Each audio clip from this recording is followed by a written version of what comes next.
All right, everybody, so welcome back to the weekly fishing report. So if you're new here, make sure to like, subscribe. It helps me out a whole lot. Comment if you have any questions or you just want to talk fishing, or let the community know exactly what's going on your lake or river system, wherever you fish.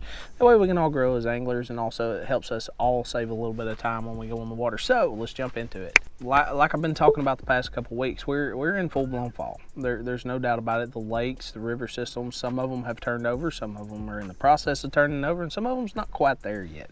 But there's one thing that's similar everywhere you go, whether it's like a Guntersville Lake, Tennessee River system, a smaller river system, or a lake like Lewis Smith Lake, that Highland Reservoir type, or a natural lake that's kind of shallow, or whatever the case may be. There's one thing that I am definitely seeing, and that is a lot of bait fish movement and a lot of fish chasing bait fish.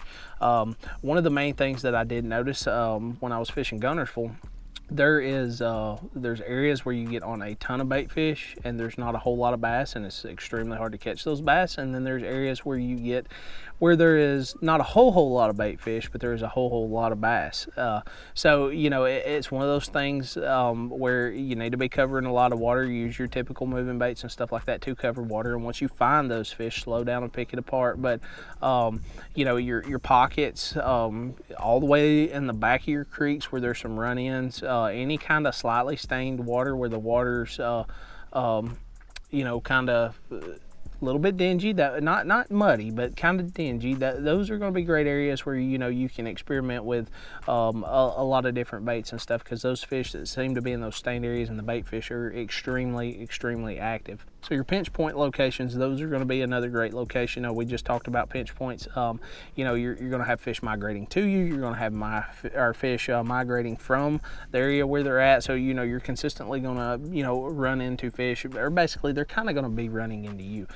So they're a little bit simpler to catch. You're not having to cover near as much water, but those areas are definitely a big target zone. Just be aware that there's going to be a lot of people in that area typically once they figure it out. All right, so one bait that I want to talk about is buzz bait. So this week, definitely a buzz bait is a great choice. I typically like to go with the smaller buzz bait, so like a 3/8 ounce buzz bait, all the way down to a quarter. It's just going to be a little bit smaller. Most of the areas that I'm fishing, these fish are feeding on threadfin shad. Maybe if you're on a gizzard shad fishery or blueback herring fishery, you may want to upsize this to 3/8, half ounce, something like that. Just kind of depends on how much commotion the fish want in the water. But I've took the skirt off this one. I like putting swim baits and stuff like that on this buzz bait in particular. This is the Booyah buzz bait. All the baits and stuff like that will be linked down in the description, so make sure to check that out. You can just click the link, take you straight to Tackle Warehouse, and the bait's right there. You add it to your cart or whatever if you need it. All right, so now another bait that I want to talk about, especially for covering that 6 to 8 foot zone, the Berkeley Money Badger. This is going to be a great option. This is a crawl color. Now I know what you're thinking, this guy was just talking about shad, why are we swapping to a crawl color?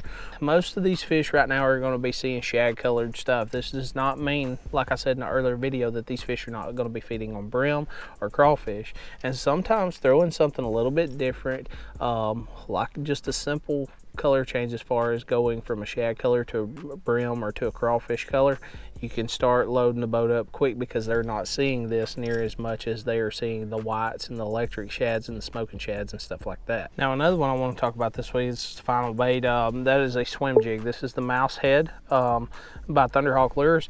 It's got a very flat head. It comes through cover very well. Not only grass, it comes through wood and stuff like that very well. I've become really fond of this swim jig, especially the weed garden stuff. Threw this jig a ton, and as you can see, the weed guard's not turkey tailing, which is what I hate in swim jigs. But either way, this bait doesn't have that issue.